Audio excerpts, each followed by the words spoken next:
ننګرهار کې د کوچني اختر لمونځ د امن په فضا کې ترسره شو. د جلال آباد ښار اوسیدونکی بلال وایي په هیواد کې د اسلامي امارت په بیا واکمنېدو سره بشپړ امنیت تامین او ولسونه له کومې ویرې او خطر پرته د اختر خوښۍ لمانځي. نیکمرغه اختر ولرئ. دا چې په افغانستان کې اسلامي امارت شتون لري ماشاءالله ښه امن امنیت دی. هر سړی کولی شي چې د دې کوچني اختر نه چکر ته لاړ شي. هر ولایت کې امن دی.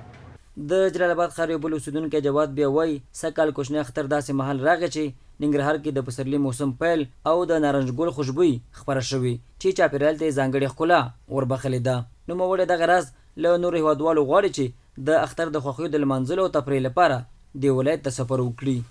ډېر ښایسته موسم دی او ښایسته نارنج ګل موسم دی او ښایسته ننګرهار دی. همدغه وخت د ننګرهار چې دی د چکرو موسم دی، چکرو ځای دی، ښه منظم دی او غواړو چې نور هیوادوالو نورو ولایتونو راشي دلته خوند واخلي، مازه وکړي چې وګرځېږي.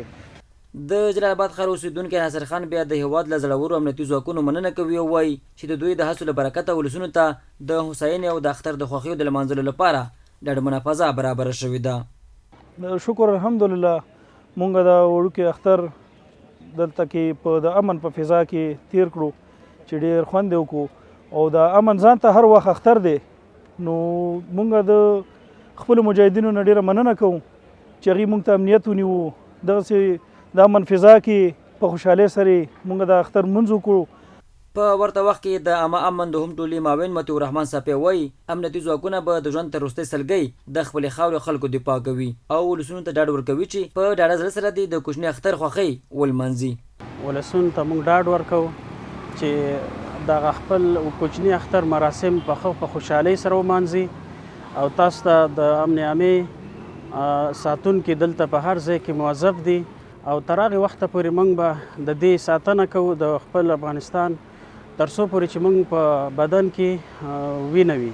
د یادونې وړ ده چې د امنیتي ارګانونو له لورې د اختر د ورځو لپاره ځانګړي تدابیر نیول کیږي څو ولسونه وکولی شي خپلې خوښۍ په سوله ییز او خوندي چاپېریال کې ولمانځي.